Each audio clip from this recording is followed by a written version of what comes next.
Welcome to Conversations with Toy, a blogcast tackling life one episode at a time. This is the time to air out life's craziest moments. This space is all about speaking about life's hang-ups and ways in which we can leave better than when we started. Topics are all about ways we can find space to be better in life, love, mental space, and health.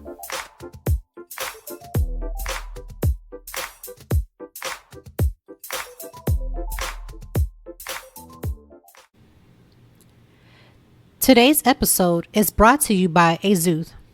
Azuth is a Boston-based, woman-owned supplement company that makes premium quality supplements for women with the mission to help people reach their highest potential without the harmful side effects of over-the-counter medications.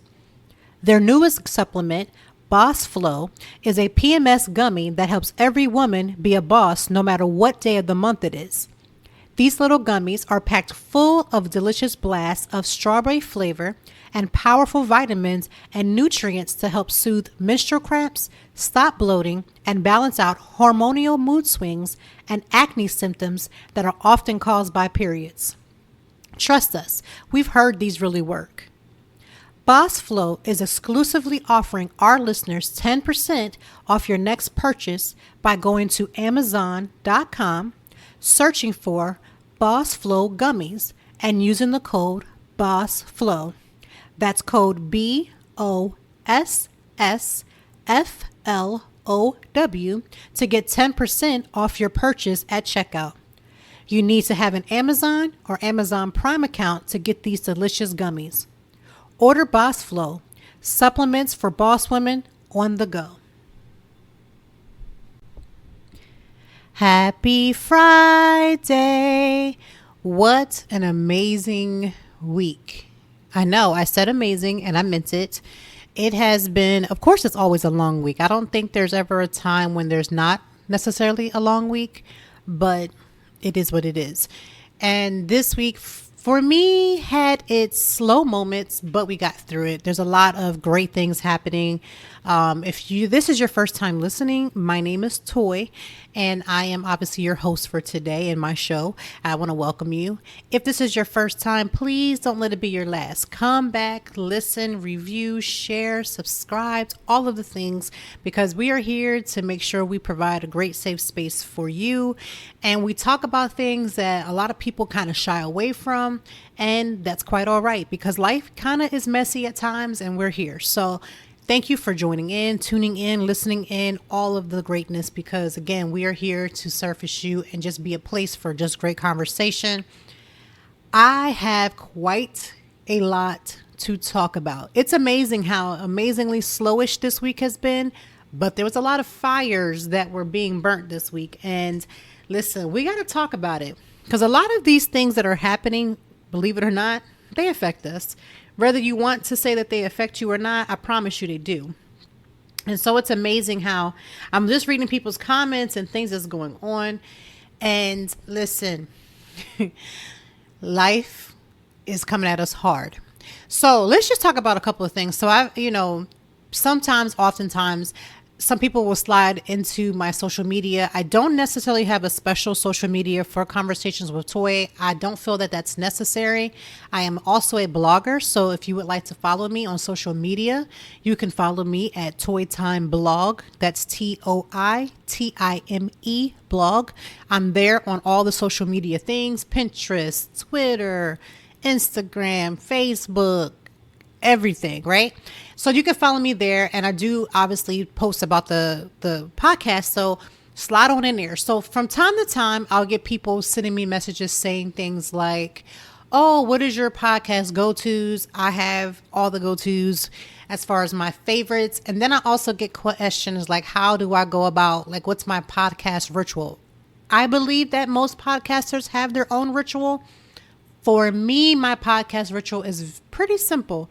I obviously need something to drink because, talking and putting out this information, it can get a little dry sometimes. So I love to have something to drink, preferably something hot. Today, I'm not.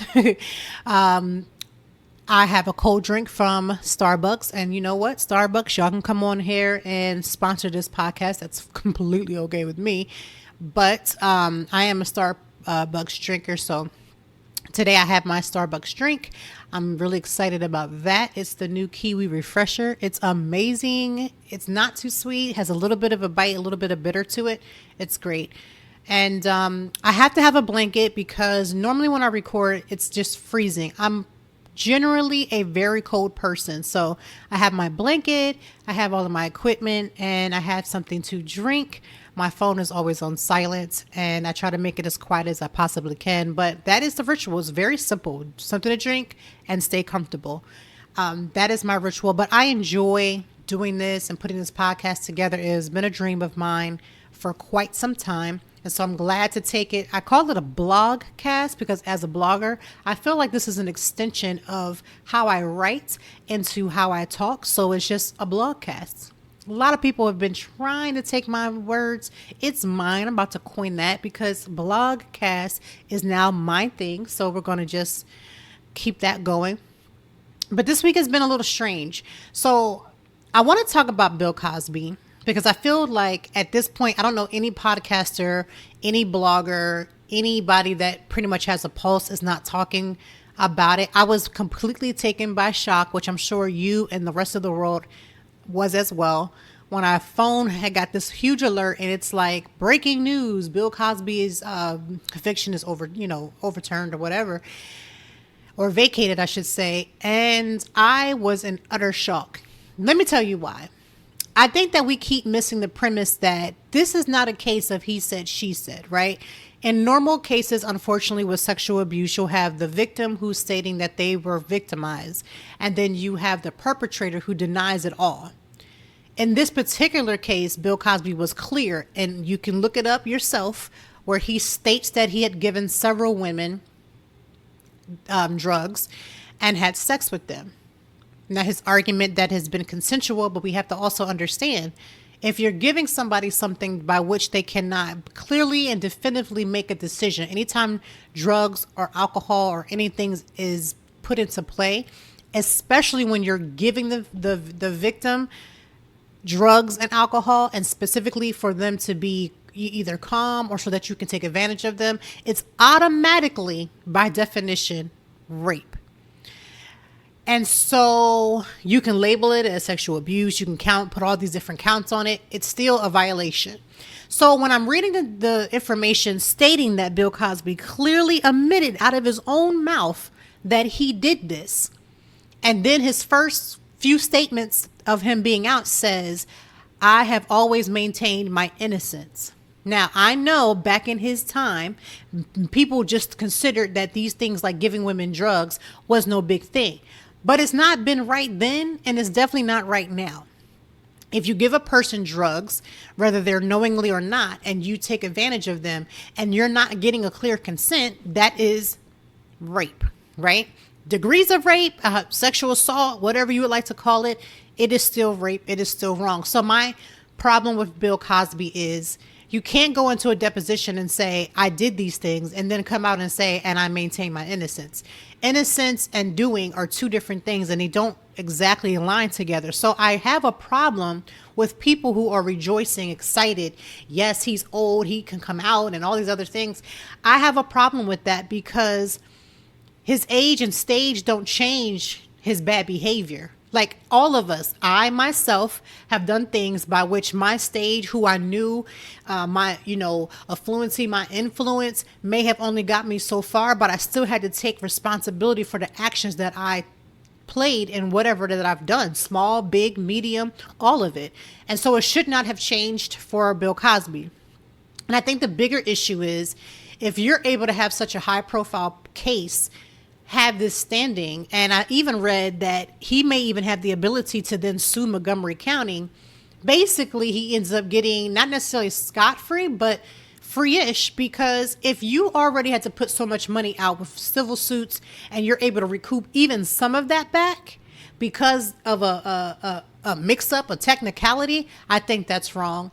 And as a woman and as a mother, I know that I myself have been victimized many a times, and I would hate to see that the person who violated me was basically able to go to jail, serve under 3 years, come out, and be like, and I'm innocent, but you stated that you already admitted the guilt. I don't think people realize the setback that that has for women, and especially women who have been a victim of sexual abuse, who have been sexually victimized in some form. It is a complete slap in the face. It is a huge step back. His influence and who he is and his age doesn't negate what he's done.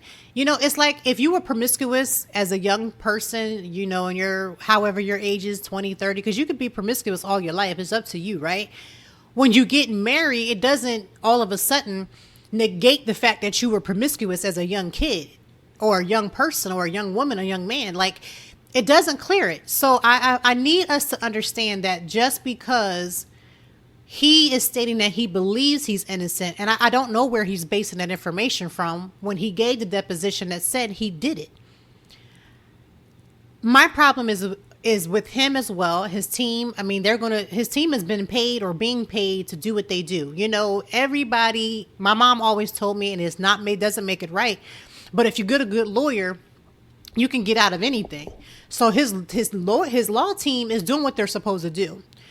I just think that it just is a slap in the face. And again, I personally just don't think that because of his age or stage and his affluence, that doesn't negate him being able to serve his time.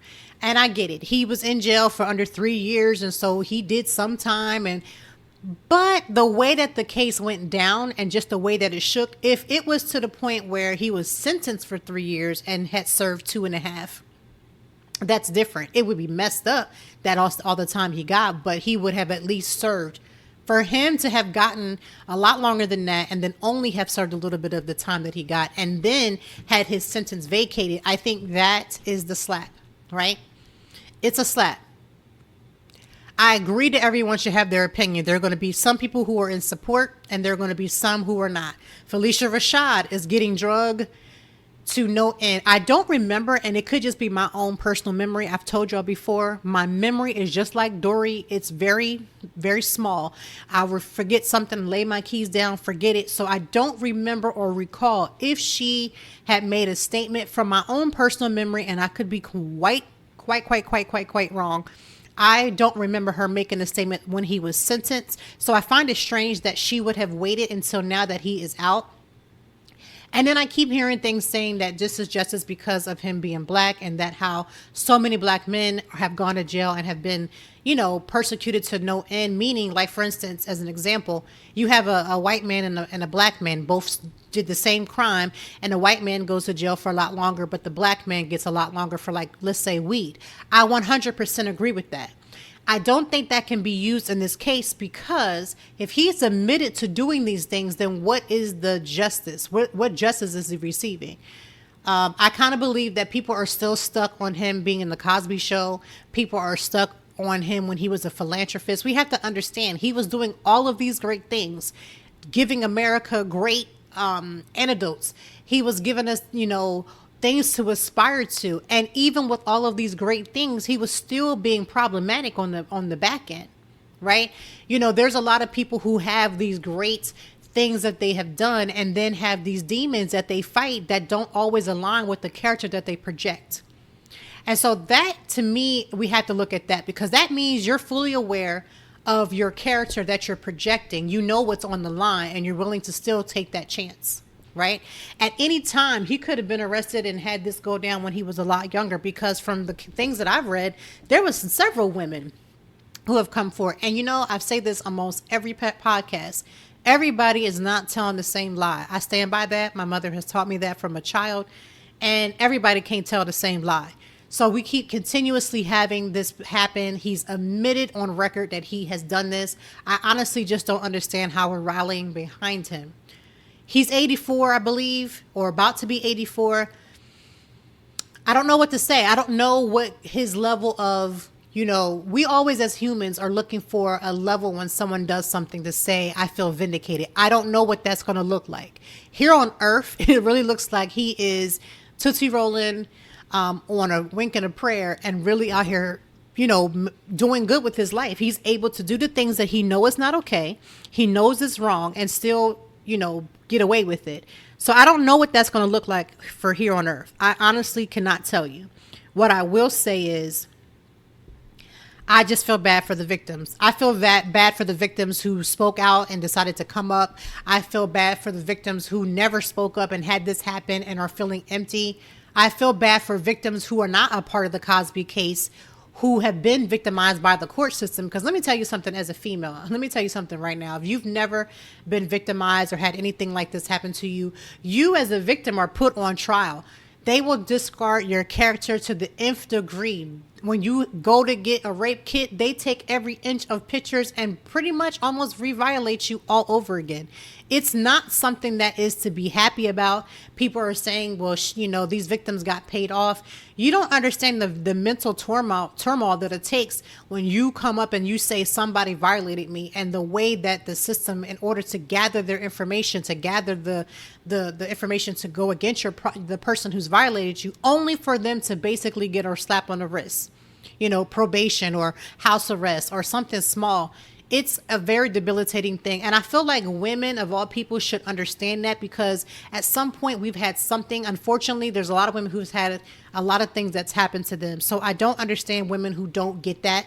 You cannot then support a known rapist, a known person who has done these things, and then say, but I stand with victims. I think that is insensitive. And I think that's why the world is in uproar right now with Phylicia Rashad. Listen, I always respect Phylicia Rashad as a woman. I have loved her character, obviously on the Cosby Show and even beyond. She's always presented herself as a woman of class, a woman of honor. So for her to say that, I'm sure, without making excuses for her, that it has a lot to do with her friendship with Cosby. And maybe too, because she didn't go through these violating things, it's easier for her to not see a problem. But it still doesn't change how problematic it is. Like, it doesn't change it. And that's the sad part. That's the disheartening part, is that this is so much bigger than Bill Cosby. But because it's Bill Cosby, it's just another level of him being able to get around his foolishness, period. And again, I stand with victims, because I could never look my daughters in the face and they had something like this happen to them, and I'm making statements supporting their accuser. I could never do it. And I could never do it, whether it was them or somebody else. Like, that's somebody's daughter, that's somebody's wife, that's somebody's mother who has experienced this. And, we weren't there, right? But when somebody says they did something, we don't have to be there to know that. This man has already said, yep, that was me, I did it. And then there was some deal that was made on the side that says, okay, now you did it, let's go ahead and pay this money, and then we're not going to do whatever. But then they turn around and was able to put enough evidence together, and then that's what they're saying is the injustice, because you should have never did that. Sir, ma'am, he still was guilty. Rather, he was just guilty, period. And why? Because he also said he was. He has said it. It's crazy, because a lot of victims end up fighting for the he said, she said. And you have him saying it, and it's still not enough. So I don't want to take up the whole time with that, but I have to state that because, again, it's one of the topics that are happening this week. And not only because it's a topic, but as a woman, as a podcaster, do you know how many mental health problems that women have gone through by being victimized?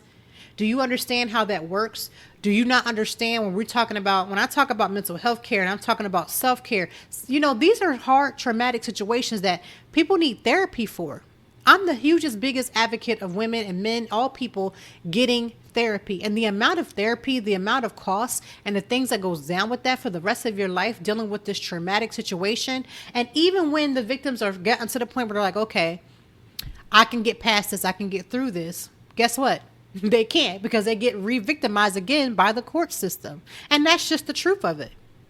It's unfortunate and it's sad. And I just like to see how this is going to pan out throughout the next couple of weeks, because, again, this story is not going to die down that very easily. Anything that Cosby does, anything that he says, and the audacity for me is that he's just like maintaining innocence.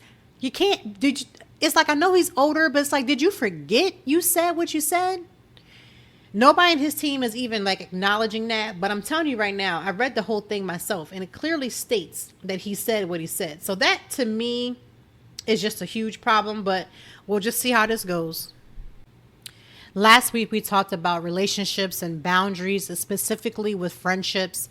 Knowing when to not allow someone to dump on you is extremely serious, and it's something that you should not take lightly. people are very, I think they're more inclined to dump because they don't even see that they're dumping on you. So we talked a lot about that last week. And this week I wanted to talk about relationships. I will have my husband back on the show before the end of this particular season. I know we have a lot of things that's happening. But when you're talking about mental health care and you're talking about trying to navigate the mental health system, and even just on a day-to-day, it was just you and your partner, you and your friend, you and whomever sitting beside you, trying to, live out life, and you're struggling and your partner is not. I have talked about this before, but I want to dig a little deeper about how frustrating it is and how frustrating it can be when you feel as if you have, or you're attempting to get yourself together. You're aware, you may not be 100% sure about what it is that's happening. Your partner may not necessarily have any of these issues. And now you're stuck by yourself, hoping that your partner, your friends, your family members will guide you to what the help should be. And 9 times out of 10, they're not going to understand. 9 times out of 10, they're not going to know what to do, how to facilitate help, because how do they even know where to start? Right? And everybody is telling everybody to get therapy, which again, I will say I'm 100% about getting therapy. But then the process of it is what therapy do I get? What therapist should I look for? What should I look for in a therapist? What makes a good therapist? What makes a good therapist or bad therapist? And those are things that are completely subjective, which means that even though my line of what I feel a good therapist could be, it may not be a good fit for you. And I think that's one of the good things that you have to think about when you're doing therapy. You have to find a therapist that's a great fit. You need someone that can call you out and make you consider other parts of the story that you're not able to see, because a lot of times we come in already emotionally drained. We're coming in already emotionally burdened, and you're talking to someone else who has to sift through all of that to try to give you the help that you need. And remember, a therapist is giving you tools. They're giving you tools for the next time something feels like something that triggered you. When something feels like, when it gets close to something that mimics something that you've been through. If you've been somebody who has felt like everybody has turned their back on you, how do you then get past that? When somebody says, I can't do something right now, you'll interpret or hear that as they don't want to be bothered with you at all. And that's what happens. You have to learn new tools to be able to hear things differently, to hear things clearly, to receive messages that are not always in a great package. When your partner is telling you something about yourself, and I've talked about this before too, I have had times when my own husband has said, okay, LaToy or Toy, this is what's happening. And you're like, nah, that's not me. And then you shut yourself off from listening. A lot of times that's not because you're refusing to hear. You just can't see it. You're seeing things from the blinders by which you have on you. So it's hard to say, okay, my partner is just trying to tell me things. And 2, how your partner says it. I want someone who's listening right now to just take 5 seconds to hear me very clearly. Although we come into the situation with our blinders on, with our bags already, there, we got them all packed up to the window of our heart. Sometimes we can't hear. Sometimes it's the delivery by which you give it. If you want to call out your spouse in a way that you believe is going to be helpful, then you have to be sensitive and understanding to the needs of what they need. So if you know that yelling at them is not going to be a way that they're going to receive, which FYI, I tell my children the same thing. I've tried to do the best that I can to walk back yelling, because even if you're right about something, even if you're right, when you come in the door or come into the situation yelling, the person no longer is able to receive the message, even if the message is correct. You need time for people to calm down and then have a conversation. And so you also have to be very aware about the delivery of the messaging. And in romantic relationships, it's almost like you don't want to hurt that person's feelings. You don't want to be hurt by your partner. And sometimes we'll interpret things that are being said and done as somebody that's coming against you. My husband and I's biggest issue, and this could be just us, was seeing him as an equal team member instead of seeing us as we're on a team, but he's the team member that's stronger. So then I take a step back, right? When your mental health is not there, you see yourself as a team, but one person seems stronger than the other. So the person who seems to be the weaker one will take a step back. They won't necessarily verbalize that they're upset, or if they do it in an unhealthy way. Or the person who seems to be the stronger one will take advantage of the situation and then just try to run the situation however they want. It can take one way or the other. So just be very careful about how you're delivering something when you're dealing with someone who's dealing with a mental health issue, that you're not becoming a part of the problem because you're choosing to deliver the message in a way that only suits you. One thing about relationships is that people come in there into situations wanting to love the person the way they choose to love that person. But I'm going to give you a little bit of a news flash. If you choose to love someone, you have to be sure, are you willing to give them the love that they need versus the love that you just want to give? Right? That's huge. Loving the person the way that they need to be loved versus the way you just want to give them the love. Everybody talks about learning your partner's love language, and I tell you right now, it's of benefit to you. And when you're dating someone prior to getting married to them, you need to understand, are you willing? Are you two compatible to love each other the way that each other needs? We have to stop coming to the table and into the door hoping that we're going to love the person the way we're choosing to love. Because the way that we're choosing to love a person is a lot of times it's all packaged up by the way that we were raised, by the things that we have seen in other relationships, the things that we see on TV and other social media. It has all of these different waves that come along with it. But when you meet someone and they meet you, this is why it takes a while to learn the real person, because people send their best representative in the very beginning of dating, and you have to unravel all of that to get to the real essence of a person. And then when you get there, you have to make that decision. Can you love them the way they need to be loved? I think if more people ask that question instead of just saying, I love you, but then are you giving that person the love that they need? That's the big question.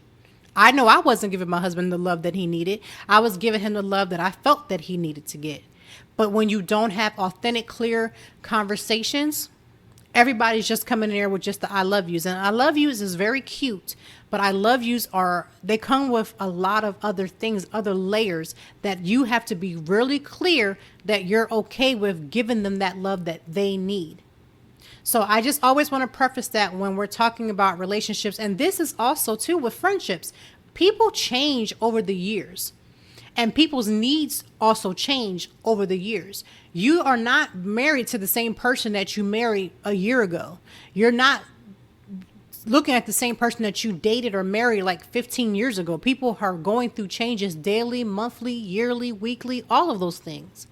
So as you get to these different stages of change, when you look at that person, are you able to love them through this new phase and this new change, this new stage of life that they're in? And that's when people start saying, oh, we just went apart.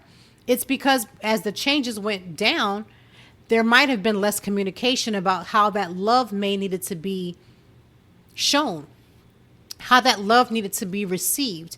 And that's when you see people going one way and another person going another. I'm no relationship expert. I'm not telling you that I am. I'm just telling you from experience that a lot of times we are coming in the door with our own preconceived notion about what that other person needs. And sometimes, and a lot of times, our partner is actually telling us, but we're still hearing it from our hearing. We only hear it from us. We hear what they're saying. We physically hear them, but we're not receiving the message.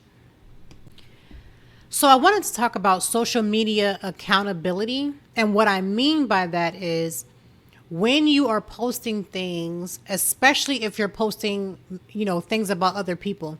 Listen, there's a lot of things on the internet that are hilarious. I'm not going to sit here and act like I'm not laughing at some of these things, that I'm not seeing some of these things, because I am. There's no sense of lying about it.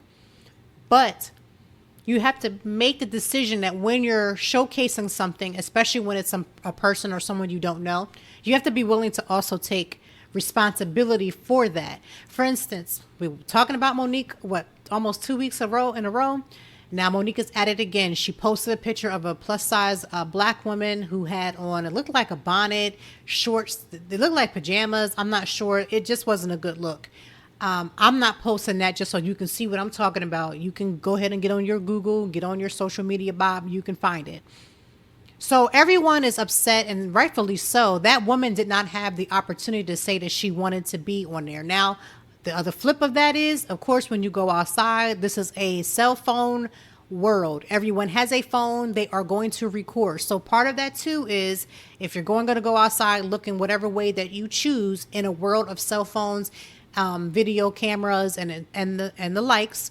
You have to also be willing to take the good with the bad. I think the problem is that Monique is a person who has a very big platform that could use the platform for good. Sometimes she chooses to do so. Sometimes she chooses not to, according to if you let everyone else tell you that.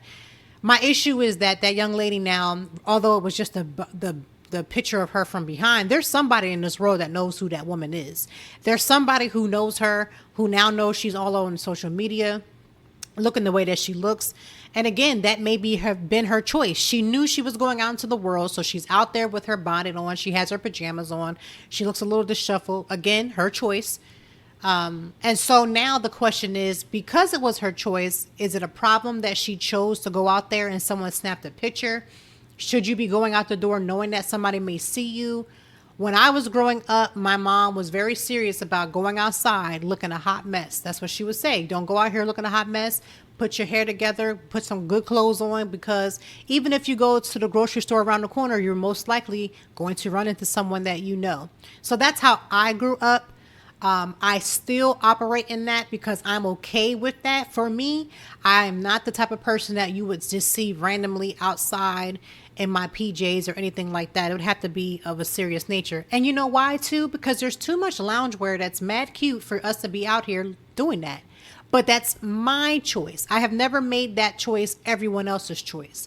However, I would never want to do something that I felt was going to be completely embarrassing to somebody by posting it on my social media and on my platform, because social medias are platforms. Whether you are an influencer, a blogger, a celebrity, it's a platform, and it should be used with some sort of responsibility. And so I feel bad for that young lady, because now everybody is literally clowning her to some extent, or, getting on Monique to some extent. And Monique has been very defiant on the fact that basically, oh, well, she chose to come out that way and somebody sent the picture to me. Do you know how many times people send pictures to me of stuff? I have text messages of, I have a whole family chat. I have friends that we are in groups. I have a best friend, one of my best friends, who we talk and kiki, and all we do is send stuff back and forth via DMs and text messages. Like, we will literally talk on a text and then send each other a DM about something. And that's all we do. All we do. And some stuff I will repost if I think it's funny or if it's relevant or whatever the case may be. But I also know that when I go to post it, I have to take the responsibility of why I posted that. Monique is being Monique. Monique is Monique. Monique has always been Monique. She's always been that way. I don't foresee her changing. So I think in one respect, we should use it as an example of what maybe not to do. And again, if you're willing to ride that wave of, people saying anything about you, you got to have a thick skin, because people are going to come. This social media life and the social media world, it's a lot of scrutiny with it. Everybody will scrutinize every aspect of everything that you do. And that's why people personally need to be aware of what they post. If you post your business and you're breaking up with your boyfriend every 2.3 seconds, and then you can't then say, I want everybody to stay out of my business. You can't say that. You can, but it doesn't make sense, because you're putting your business out there. So I just want us to just be more aware and more understanding of our social responsibility. And again, like my mom would say, if you say it, stand by it. Or like Kevin Hart would say it with your chest. If you're going to put it out there, then go ahead and stand on it, because people are going to come for you, and you got to be willing to take that. And now it is 4th of July weekend. Yep. The red, white, and blue weekend. Everybody is going to have on red, white, and blue for the most part. People are going to be cooking out at the beach, on vacation, snapping pictures, eating good food, drinking good drinks. And I'm here for the good food, the good drinks, and family and friends time. I've always been. Personally, for me, it's going to be pretty much low key. I'll be at a birthday party of some good friends. And for the rest of the weekend, to be honest with you, I plan to be laying completely low. Next week, I will be having surgery next Wednesday. So if you want to send a quick prayer, go ahead and do that. I'm here for that. So I'm going to be pretty much getting my house and stuff ready for that. I have no other intentions of like turning up outside of like, a couple of cocktails in my house. That's what I will be doing. So I don't know what you guys are going to be doing for the 4th of July, but for the 4th of July, it's always been family. It's either been family or friends or laying low. I honestly, since the pandemic, to be honest with you, I can sit in the house with my 5 and be straight. Like not do anything, not go anywhere, just have the most relaxing time. Because to be honest with you, with running the blog and then having to run social media for the blog, if social media didn't exist and I just had my blog, it wouldn't even be that hard because, writing the blogs, editing them, I do them. I edit and blog about maybe once or twice a week at best. If I didn't have to have social media accompany my blog, that's totally different. But doing those things together is a full-time job. And I don't understand why people don't understand that as well. Listen, by the time you write the blog and it'll self-post itself, I set that up to do that. After it's posted, then you have these other avenues by which to draw people back to the blog. That's a lot of work. It's a lot of energy. It's a lot of planning. It's a lot of work. So for me, when I get a time to just kind of lay low, I do just that. I am in no rush, no hurry, no problems of just plain old relaxing. So for all of the people who are going to be traveling and seeing friends and seeing family, having drinks, doing the sparklers, just be careful. This is one of the holidays where people go to the hospital the most. And unfortunately, with me living in Philadelphia, it's probably one of the most, well, I can't even say it's the most crime time because here in Philadelphia has been out of pocket and out of control with our death and injury rates. It's been out of pocket. So my whole prayer is for Philadelphia and beyond to be safe for this holiday, to do things safely, to not be hit by a drunken driver, to not have any of these things happen because unfortunately those are real realities. Every time I leave my house, it's a blessing to actually come back. All that year that we spent at home, everybody was for the most part, those who didn't go through COVID, for the most part, we were at home. We were somewhat safe. We were struggling with the safety of just living and surviving. And then it's like, as soon as you go outside, that's another level of things that you have to consider. So relaxation is on the horizon for the 4th of July weekend, preparing for surgery. It's not a major surgery. So, I'm grateful for that, but I still have a family that needs, the house has to be prepared. Things have to get situated and ready. My husband is going to be amazing. He always is. This is probably, I want to say maybe like the 5th or 6th time that I've had some form of major surgery or any surgery at all. I won't say major, but just any surgery. And my husband does perfectly well. I get that. I get tired of people saying that men are babysitting their kids. My husband does not babysit his own kids. He is with his children and will then help his wife, i.e. me, nurse me back to health like a husband is supposed to. This concept of babysitting your own children doesn't exist. Women don't babysit their kids and neither do men. Either men are either going to be hands-on with their families and their children or they're not. And let me just say as a news flash, 9 times out of 10, I don't care if my husband don't do it just like I do it. I don't care if he doesn't cook the food like I cook it. It doesn't matter if he doesn't wash the clothes like I wash it. You know what I won't do? I will never tell him how wrong he did, how off it was. Because let me tell you something. When you tell a man about how he's not doing something right, he may get to the point where he's like, I don't want to do it then. And not that he can just run around here saying what he's not going to do, but at the same token, you don't want someone to feel like they're actually helping you and they discover that you're like everything is wrong because their desire to just jump up and do, it ain't going to be there. So my husband doesn't have to wash the clothes like I do. He doesn't have to cook the food like I do, but I'm grateful that he's always there to do it. And let me also say this too. My husband is the type of guy that there's no certain roles in our house by which he needs to be able to do. Like, it's not like he's taking the trash out and I'm only one washing dishes and washing clothes. My husband takes of no issue of just stepping in, and both of us, we step in where things are necessary. We don't have this sense of there's women roles and men's role. We have, what does this family need? What does this house need? If I'm not feeling well, my husband will go in right in there and fix dinner. If If he's sick and he's unable, I will get in here, clean everything, lock the house down, do whatever has to be done, because that's what families do. They pull together. I was seeing something on Facebook where there was a video of that same thing happening. So there was a wife, she was just had a new baby and she was tired. She was getting things situated. And so she went to lay the baby down and she took a nap.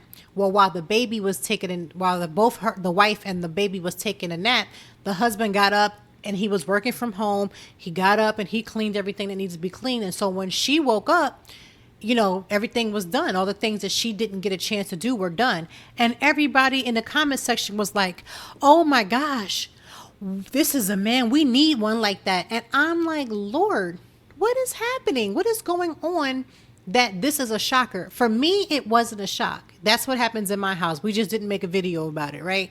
My husband will vacuum. He will wash the dishes. He will sweep the floor and mop it.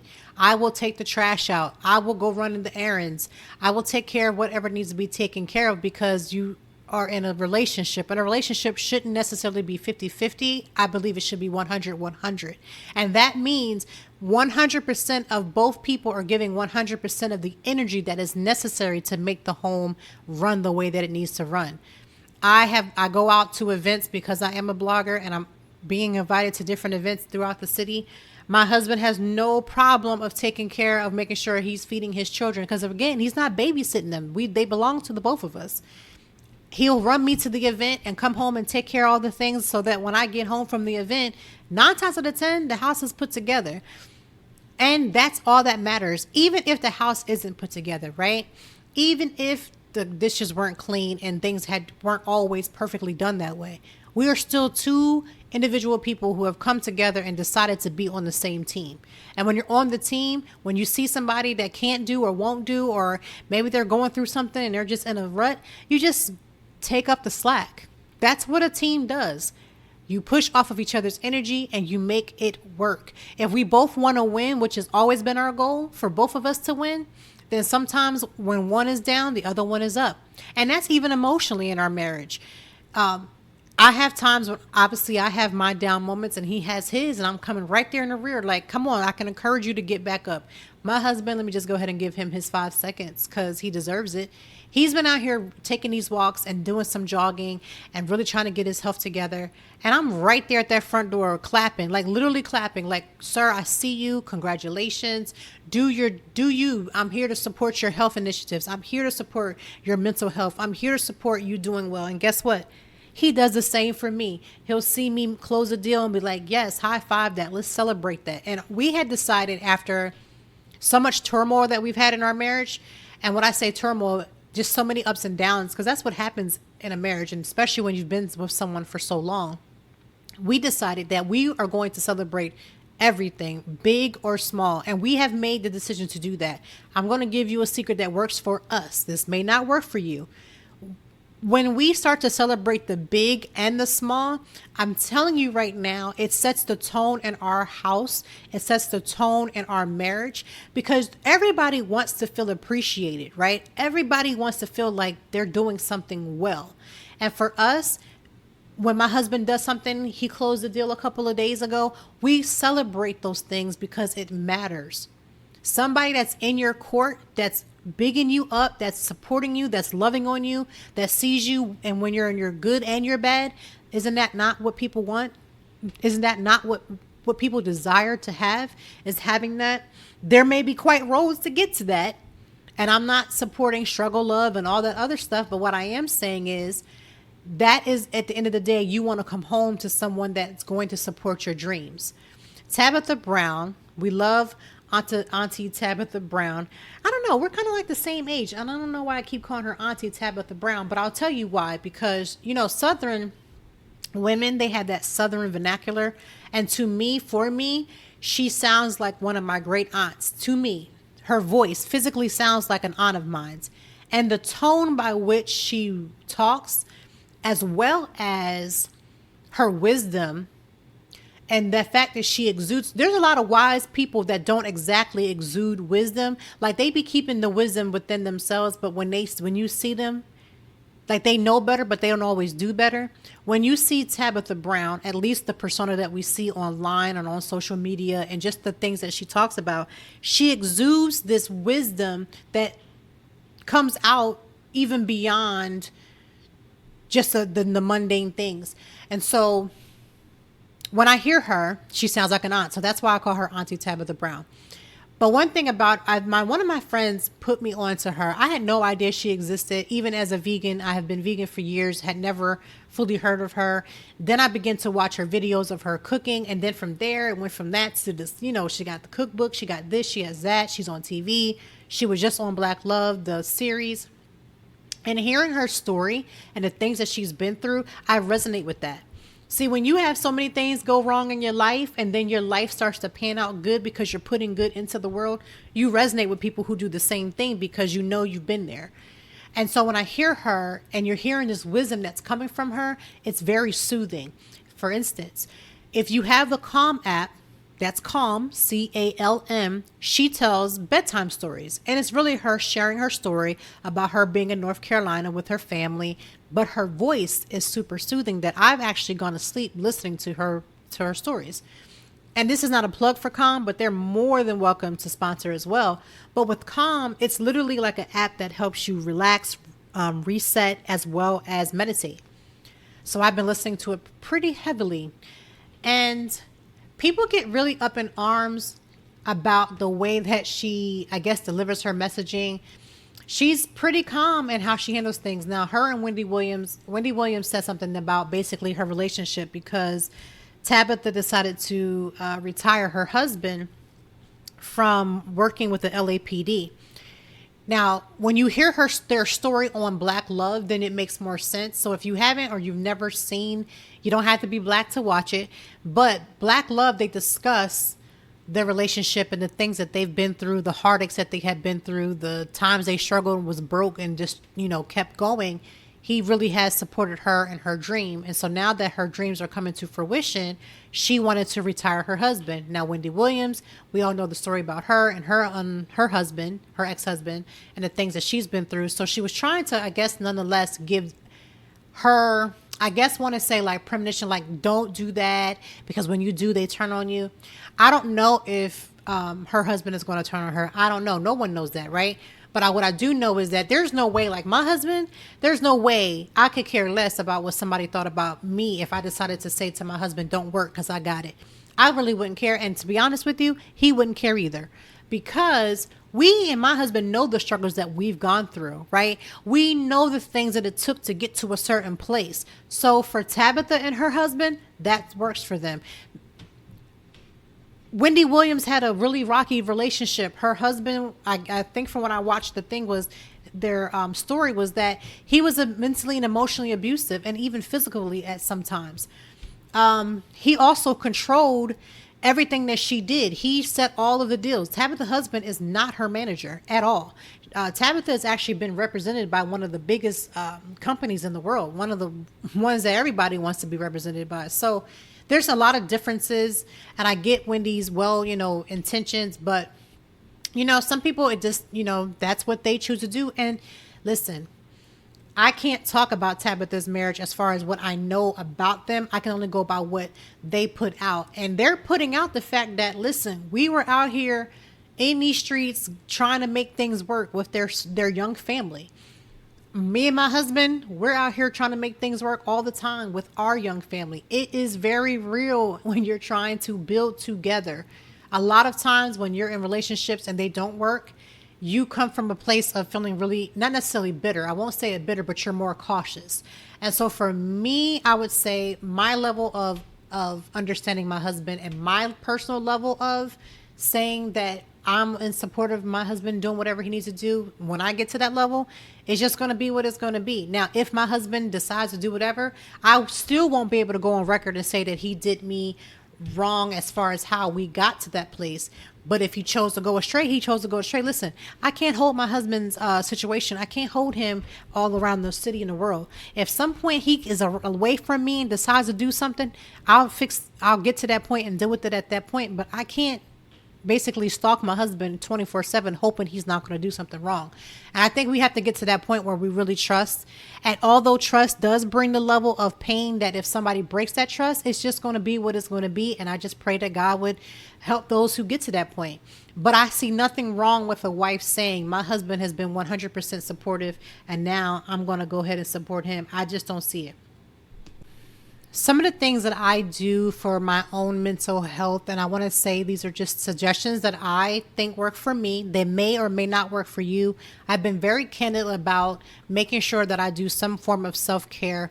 For me, that may be, to be simple, it could be a nap. One of the things that I love to do outside of using the Calm app recently is I love to listen to podcasts. My podcast selections is all over the place. And they really are. So one of the podcasts that I listen to is called The Sugar Podcast. That it is basically, it's like a brown mama space. And it talks about, being a mother, Black mother. And I love it. So if you've never heard of The Sugar, go ahead and give that a listen. My other podcast I listen to is Demetria L. Lucas. If you followed her, you know very well. She's very funny, hilarious, talks about a lot of the pop culture things that are coming out. I love listening to her. I love listening to Awakening the Awesome, of which I just became a guest host. I was a guest host on an episode. I'm going to put that in the show notes. It was amazing to literally tell my story in a way that was completely safe. And just for me to just say, like, this is what I went through and this is how I got out. A lot of people can't do that. A lot of people cannot put themselves out there. For me, that does not bother me to say that this is something that I struggled with, because listen, I'm a firm believer of let me tell it before you tell it. I can do a whole better job because people only know one side of it, and I can tell you the whole side of it. I can tell you exactly what went down. I can tell you how I messed up. I can tell you how I fumbled. I can tell you how I tripped, slipped, and fell. I can tell you all those things. And at the time of me going through 90% of those things, they were painful, period. They were just painful experiences that I was going through. You never see yourself coming out of it. You're supposed to have faith, but reality was I wasn't really in the most faithful, frame of mind. I was in a bad way. I was misunderstood. I was also out of control. I was also toxic at points. But just getting through some of the most difficult situations lets me know that when I do get into something now, like my husband and I have this thing. So when we get into something happens, whatever it may be, big or small, we'll say to each other, well, remember when such and such happened and we came out? We kind of remind each other of the fact that we are fully aware that there has been hard times in our lives. There has been hard times in our marriage. There's been hard times as a family. And the things that we try to do is just remind each other that there's always the other side of it. And again, there are times that one of us is up and times when one of us is down. Even when my children, they get through their little trials, their little upsetness, the pandemic has been working a number on our kids because kids thrive and learn by socializing, and not being able to do those things has, in my thought process, has hurt them in a lot of ways. Yes, they're going to be fine. Yes, kids always seem to bounce back and recover, but they've been through some things, just trying to gravel and get their mind together about us being in the house. It wasn't easy for anybody, but we always like to remind them, remember when you were in that situation, it just seemed impossible. Like always trying to encourage someone to be their best self. Like that's always been my thing. I can't guarantee you that life is going to be great. I cannot personally guarantee you that everything is going to just be the greatest thing since sliced bread. What I can tell you is that the most situations where I felt like I couldn't even breathe, I was able to take, even if it was a small little puff, and get through it. I've had hard times in my own personal life before I was married, before my husband and I got together and broke up and then got together. I mean, we have a story. And as a woman on my own, I've been through things that I wouldn't wish on my daughters. I wouldn't wish for some of the things and some of the hard-headedness that I had in life, some of the things that I just was going to do and didn't care about other people's feelings. When I did and said things that didn't matter because I was being selfish and I was just like, this is what I'm going to be and this is what I choose to do at this moment. I wouldn't wish that for my daughters to go that way. I hope that they would choose better, right? Because no parent wants their child to go through difficult things just to go through them. But I hope that I can be an example to them that if they should get into something bad. And that's the same goes for you. Listen, you're hearing me, you're listening to this while you're on your bike. You may be working out. You might be trying to do laundry and the kids is doing the most. You might be in your car struggling down the road, maybe even have tears in your eyes. And I'm going to tell you right now, I have been through some things that have made me cry from the time I left one location to the time I got to the other, and having to clean my face up and act like everything was okay when I was falling apart and broken in so many places. There has been times when my whole foundation had been completely shook, and I just knew for a fact I was never going to come to the other side. I am telling you that you will. I have had times when I've had no money and I was too stubborn to ask for help, too stubborn to ask family and friends to rescue me, and made dumb decisions because of that. And I came through on the other side. I've had times where I felt like I was going to physically die because some of the things that I've had gotten into, whether they were car accidents or surgeries, or I've actually had trauma that's happened to me. And I did not think. I started to ask God to help me and prepare my family because I didn't think I was going to make it, but I came through. A lot of times we think that we are unicorns in this world, that the things that we are going through are just unique to us and that no one else is going through these hard times, and why me? I'm going to hold my tears back, but I'm going to tell you the truth. I don't know why you're going through that, but what I do know is that I pray that my testimony, the things that I'm telling you, the things that you're feeling, the things that you're hearing will be an example to let you know that there is a way out of the worst of your life. And in the midst of the mistakes that I've made in my life, that if I can get up, dust myself off, cry through it, pray through it, use wisdom, get therapy, change my life decisions, start hanging with the right people, getting the right people up underneath me and around me, stop hanging with people who I thought were just friends and family that I thought loved. I had to shake all of those things. God allowed me to be in some situations where I had no really person to really depend on. A lot of that was because of my decisions. I isolated people too. But I will just tell you this. There is hope to get through. You can and you will come out on the other side. It will hurt like hell. You will learn lots of lessons. You will burn some bridges. Some of those bridges will never get rebuilt. I would love to tell you that every friendship that I've had that we just, rode off to the friendship sunset, I've lost friends. I've lost family members that don't respect me because they were so upset about something that I said and did that they're not willing to forgive. I've had to cut off some family members that I didn't respect because of the things that were said and done. But I do know that there is grace. And I also know that there is enough grace that can pull me from the hardest of things, and not just pull me out and then say, because you were bad, now you can just do whatever you want. No, I had to humble myself and say I was wrong for a lot of things that were said and done. And also that gives me the strength to forgive someone. And even if I never entertain them again, even if we never go back to the relationship that we had, I still came out of something.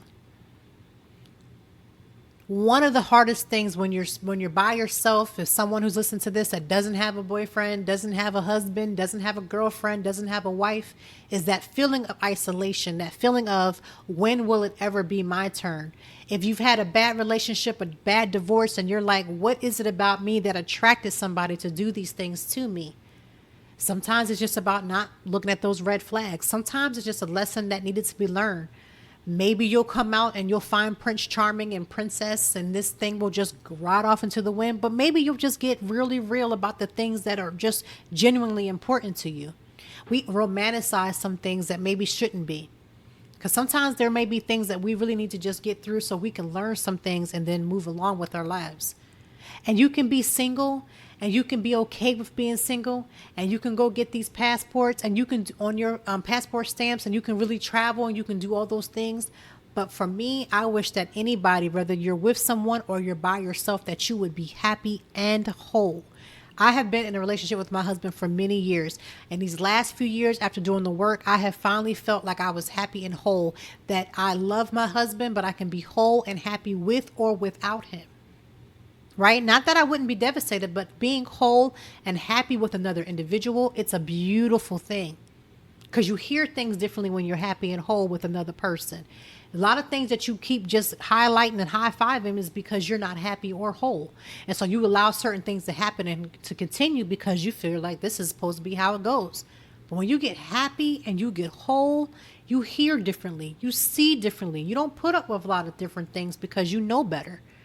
When you're happy and you're whole, especially when you're whole, you can have things that can shake your happiness, right? But when there's real joy on the inside of you, that means that you see life the way that life was meant to be to live, and you can weed out the good and the bad, and you just have a different eyesight and vision. I'm telling you, being happy and whole, it'll change your whole perspective. There's even when doors are closed, but you're happy and whole, you will continue to do the work and find a different door. You will find a different way because your perspective is clear and it's clean. I adjure you, if you don't feel happy and you don't feel whole, I adjure you to find what that's going to be. Not self-soothe with things that are going to hurt you, but really look deep down in yourself and figure that part out. Get some help to help you get to that point. I didn't do this on my own. I could never go on record to say I just woke up one day and I just changed. That's a whole lie and a half. But being happy and whole changes the perspective. It changes the game. It changes the way you walk, the way you talk, the way you look at life, the way you look at other people. You can really see people for who they really are when you get really happy and you get whole. So my hope, my joy, my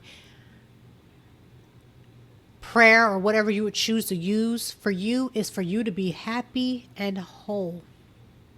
That's the only way that I can do life the way that I do it.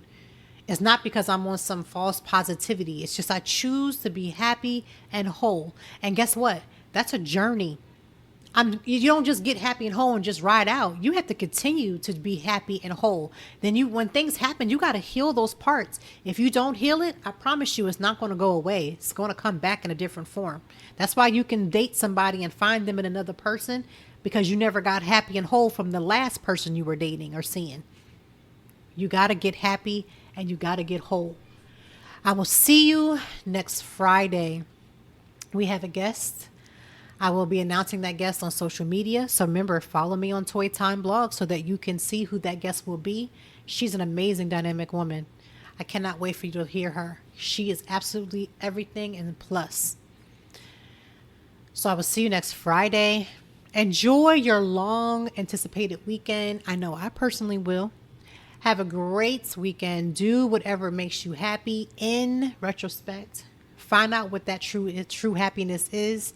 But enjoy your weekend and make sure that you share this podcast with someone else, review, subscribe, do all of the things. I promise you, as the Lord's will, I will be back next week so we can talk and handle it some more. Thank you as always for joining me, and I know that even in the deepest or joyful conversations that there's something we can learn and apply. Until next time, I hope that you are doing better. If not, we will be back to talk some more and handle it. Peace to you and yours. Stay grounded.